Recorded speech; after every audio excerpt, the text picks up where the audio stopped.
আজিৰ দিনটো আমাৰ বাবে অতি আনন্দৰ দিন। এখন সমাজ জীয়াই থাকিবৰ কাৰণে শিক্ষাৰ প্ৰয়োজন। শিক্ষা আৰু সংস্কৃতি অবিহনে মানুহে নিজৰ সংস্কৃতিবান চৰিত্ৰটো হেৰাই পেলায় আৰু আদিম দিনলৈ উভতি যায়। অসম চৰকাৰে আপ্ৰাণ প্ৰচেষ্টা কৰি আহিছে যে শিক্ষা সংস্কৃতি জৰিয়তে জাতীয় চৰিত্ৰৰ পৰিৱৰ্তন হওক আৰু অসমৰ প্ৰত্যেকগৰাকী দুখীয়া ছাত্ৰ ছাত্ৰীয়ে শিক্ষাৰ অধিকাৰক উপভোগ কৰাৰ সুবিধাখন লাভ কৰক। শিক্ষাই সকলো ধৰণৰ বেৰিয়াৰ পাৰ কৰি প্ৰতিজনৰ দুৱাৰদলিত জ্ঞান আৰু প্ৰজ্ঞা উপস্থিত হওক। এই চিন্তাৰে বিগত এটা দশক জুৰি ৰাজ্য চৰকাৰৰ শিক্ষা বিভাগে নিৰন্তৰভাৱে প্ৰচেষ্টা কৰি আহিছে। 2011 চনত ৰাষ্ট্ৰই শিক্ষাৰ অধিকাৰ আইন গ্ৰহণ কৰিছিলে আৰু শিক্ষাৰ অধিকাৰ আইন গ্ৰহণ কৰাৰ লগে লগে শিক্ষক নিযুক্তি, শিক্ষাদানৰ প্ৰতি মানুহৰ লক্ষ্য এই গোটেইবিলাক লাহে লাহে পৰিৱৰ্তন হ'ব ধৰিছিলে। এটা দশক লাগিলে। 10টা বছৰ পিছত আমি ক'ত থিয় হৈ আছো, কিমান সফল হৈছো, কিমান বিফল হৈছো, তাৰ নিৰ্মোহ মূল্যাংকনৰ প্ৰয়োজনীয়তা আছে। 2011 চনত মোৰ জীৱনলৈ এটা ডাঙৰ সৌভাগ্য আহিছিলে যে অসমৰ শিক্ষামন্ত্ৰী হোৱাৰ সৌভাগ্য। শিক্ষামন্ত্ৰী হোৱাৰ সময়ছোৱাতে সেই কালখণ্ডতে দেশত পৰিৱৰ্তন আহিছিলে। ৰাষ্ট্ৰই শিক্ষাৰ অধিকাৰ হিচাপে গ্ৰহণ কৰিছিলে আৰু ব্যৱস্থা দিছিলে যে টেট প্ৰথাৰ মাধ্যমেৰে শিক্ষক নিযুক্তি হ'ব লাগে। স্বাভাৱিকভাৱে চিষ্টেমে তাক মানিব খোজা নাছিলে। সুপ্ৰিম কোৰ্ট, হাইকোৰ্ট কেইবাখনো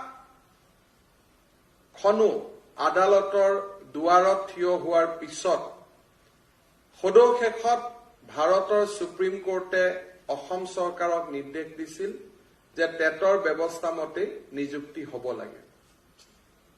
আমি আগবাঢ়িছিলো আৰু এই টেটৰ নিযুক্তি প্ৰক্ৰিয়াৰ মাজেৰে চলোতেই মোৰ ব্যক্তিগত জীৱন, ৰাজনৈতিক জীৱনলৈ পৰিৱৰ্তন আহিছিল। কাৰণ সেই সময়ত মানুহে গ্ৰহণ কৰিব খোজা নাছিল যে এটা সমাজৰ এটা অংশ যোনে নেকি সেই সময়ত ৰাজনীতিক নিয়ন্ত্ৰণ কৰিছিলে যে তেওঁলোকে নিযুক্তিৰ প্ৰক্ৰিয়াৰ পৰা কেনেকে বঞ্চিত হৈ থাকিব। মৌলানা আছাদ মাদানীৰ দৰে ব্যক্তি গুৱাহাটীলৈ দৌৰি আহিছিলে আৰু টেট ব্যৱস্থাৰ বিৰুদ্ধে তেওঁলোকে প্ৰতিবাদ কৰিছিল। মোৰ মনত আছে যে অসম চৰকাৰৰ সৰ্বশিক্ষা বিভাগৰ সঞ্চালিকা চুইটি চেংচন সেই সময়ত কেইবাদিনো মুখ্যমন্ত্ৰীৰ কোঠাৰ পৰা চকুৰ পানী টুকি বাহিৰ হোৱা সেই দৃশ্য মোৰ এতিয়াও মনত সজীৱ হৈ আছে। পৰ্দাৰ আঁৰত আমি বহুত কাম কৰিব লাগে। আমি আৰু আগুৱাই গৈছিলো আৰু আমি কৈছিলো যে আমি মৌখিক নম্বৰো নলওঁ। ভাৰতৰ আন ৰাজ্যত টেটৰ ব্যৱস্থা আছিলে, কিন্তু মৌখিক নম্বৰো নহব ইমানটো এক্সট্ৰিমলৈকে কোনো যাব প্ৰস্তুত নাছিল। আমি সিদ্ধান্ত লৈছিলো যে নহয়, আমি মৌখিক নম্বৰো আমি নলওঁ। স্বাভাৱিকভাৱে অসমৰ মেডিয়া, অসমৰ বৌদ্ধিক মহল কোনো প্ৰস্তুত নাছিল তেনেকুৱা এটা পৰিৱৰ্তনৰ কাৰণে। কোনোবাই কৈছিলে এওঁলোকৰ 9 মাহৰ চাকৰি, 9 মাহত ওলাই যাব। কোনোবাই কৈছিলে যে এইবিলাক সঁচা নহয়। আৰু সকলোকে আমি এক প্ৰকাৰ সকলোকে কৰবাত থৈ, সকলোৰে চিন্তা চৰ্চা কৰবাত থৈ আমি সেই সময়ত 40,756 গৰাকী শিক্ষকক সৰু সজাইত মাতি আনি একেলগে নিযুক্তি পত্ৰ তুলি দিয়াৰ দৃশ্য অসমৰ শিক্ষা ব্যৱস্থাৰ এক পৰিৱৰ্তনৰ ডাঙৰ ইংগিত বহন কৰিছিল। সিদিনাখন আমি সকলোৱে কৈছিলো যে টেটৰ শিক্ষকসকলে অসমৰ বিকশিত অসমৰ জাগ্ৰত প্ৰহৰী হ'ব। তাৰ পিছত শিক্ষা ব্যৱস্থাত নিযুক্তিৰ প্ৰক্ৰিয়া চলি থাকিল আৰু আজিৰ মুহূৰ্তলৈকে 1,50,426 গৰাকী ব্যক্তিৰ হাতত নিযুক্তি পত্ৰ তুলি দিয়া অসমৰ ইতিহাসৰ কিজানি মই এজন শিক্ষামন্ত্ৰী হৈ থাকি গলো যে আজিৰ দিনটো লৈ পেলাই 1,50,426 গৰাকী ব্যক্তিৰ হাতত উচ্চ মাধ্যমিকতে হওক, নিম্ন মাধ্যমিকতে হওক, কলেজতে হওক, প্ৰাদেশিকৰণতে হওক, SSৰ জৰিয়তে হওক, ষ্টেট পুলৰ জৰিয়তে হওক 1,50,026 গৰাকী শিক্ষকৰ হাতত নিযুক্তি পত্ৰ তুলি দিয়াৰ মোৰ সৌভাগ্য হৈছিল। আজি এই সামান্য নিযুক্তি প্ৰক্ৰিয়াটো আৰম্ভ হোৱাৰ বাবে ছেপ্টেম্বৰত আৰু 10,000 শিক্ষকৰ নিযুক্তি হ'ব। সৰ্বশিক্ষাত খালী হোৱা পদবিলাকত আৰু 5,000ৰ নিযুক্তি হ'ব। অৰ্থাৎ এটা নিযুক্তি প্ৰক্ৰিয়া বন্ধ কৰাৰ কাৰণে 15-20,000 যুৱকে আজি 3টা বছৰত নিযুক্তিৰ পৰা বঞ্চিত হৈ থাকিল আৰু সেই বঞ্চিত হোৱাৰ সুযোগ লৈ অমুকত শিক্ষক নাই, তমুকত ট্ৰান্সফাৰ, তমুকত পোষ্টিং, আমি কোনেও ব্যৱস্থাটোক সক্ৰিয় কৰিব নোখোজো, ব্যৱস্থাটোক শক্তিশালী কৰিব নোখোজো। মুখ্যমন্ত্ৰী ডাঙৰীয়াই আমাক কৈছিলে যে এই বছৰত আমি 50,000 নিযুক্তি দিম। 50,000 নিযুক্তি আন স্থানত সম্ভৱ নহয়।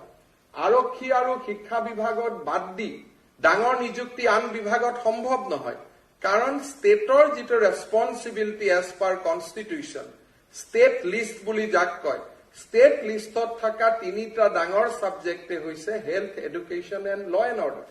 এই 3টাক বাদ দি নিযুক্তি সম্ভৱ নহয়। কেতিয়াবা মুখ্যমন্ত্ৰী ডাঙৰীয়াক কেতিয়াবা আমাক ফেচবুকত প্ৰশ্ন কৰে যে নিযুক্তি শিক্ষা বিভাগতে কিয়? নিযুক্তি শিক্ষা বিভাগতে হ'ব।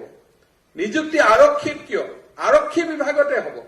নিযুক্তি স্বাস্থ্যত কিয়? নিযুক্তি স্বাস্থ্যতে হ'ব।